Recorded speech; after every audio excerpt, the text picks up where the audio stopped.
हाल ही में प्रिया का विवाह हुआ था और उसने अपने पति और ससुराल वालों के साथ एक जॉइंट फैमिली में रहना शुरू कर दिया। कुछ दिनों के बाद उसे पता चला कि वह अपनी सास के साथ नहीं रह सकती। प्रिया की सास रूढ़िवादी थी, जबकि प्रिया आधुनिक जीवन शैली जीने वाली लड़की थी।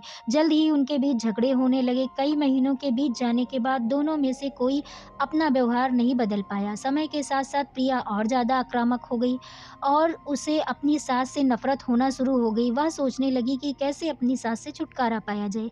एक बार हमेशा की तरह जब उसने अपनी सास से झगड़ा किया और उसके पति ने अपनी माँ की साइड ली, तब प्रिया गुस्सा हो गई और अपने मायके चली गई।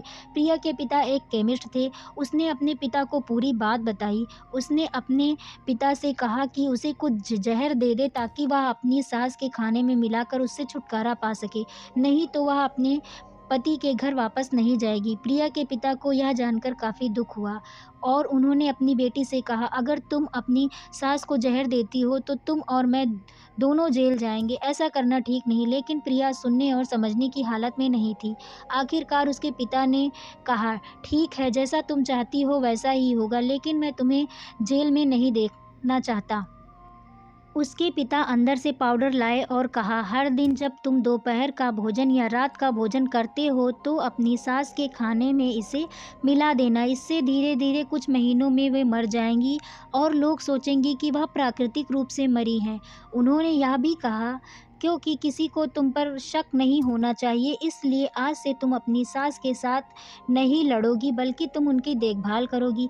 भले ही वे कुछ भी कहें, तुम गुस्से से बात नहीं करोगी, हमेशा शांत रहोगी। प्रिया सहमत हो गई और अपने ससुराल वापस आ गई। अपने पिता की सलाह के अनुसार उसने अपनी सास के खाने में पाउडर मिक्स करना शुरू कर दिया और बड़े ही प्यार के साथ बात करना शुरू कर दिया। समय बीतने के साथ साथ प्रिया की सास का नेचर भी बदलना शुरू हो गया, क्योंकि प्रिया अब अपनी सास की बहुत देखभाल करने लगी थी। इसीलिए उसकी सास भी उसके प्रति विनम्र होने लगी और प्यार से बात करने लगी। 5 महीने बीत गए। प्रिया खाने में पाउडर मिक्स कर रही थी, लेकिन अब घर का वातावरण बदल गया था। कोई झगड़े नहीं थे, दोनों एक दूसरे की तारीफ करते। अब ऐसा लगता कि मानो दोनों का रिश्ता माँ और बेटी का रिश्ता हो। अब प्रिया को चिंता होने लगी कि पाउडर की वजह से उसकी सास जल्द ही मर जाएंगी। वह अपने पिता के घर आ गई और उनसे कहा कि पिताजी, कृपया मुझे उस जहरीले पाउडर के प्रभाव को ठीक करने के लिए इलाज बताएं। मैं अपनी सास को खोना नहीं चाहती। वह मेरी माँ की तरह हैं और मैं उनसे अब बहुत प्यार करती हूँ। उसके पिता मुस्कुराए और कहा, कौन सा जहर? मैंने तो बस एक स्वीटनर दिया था। प्रिया हैरान थी और उसने अपने पिता से पूछा कि उन्होंने ऐसा क्यों किया।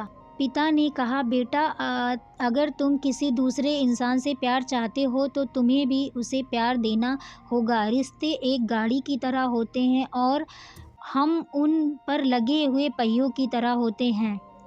जब तक सभी पहिए ठीक से आगे नहीं बढ़ेंगे, तब तक गाड़ी ठीक से नहीं चल सकती। इसी बात का एहसास दिलाने के लिए मैंने ऐसा किया और तुम्हें अपनी सास के प्रति नम्र रहने को कहा। तुम्हारी अच्छाई देखकर उन्होंने भी अपने आप को बदला और तुम्हें समझना शुरू किया।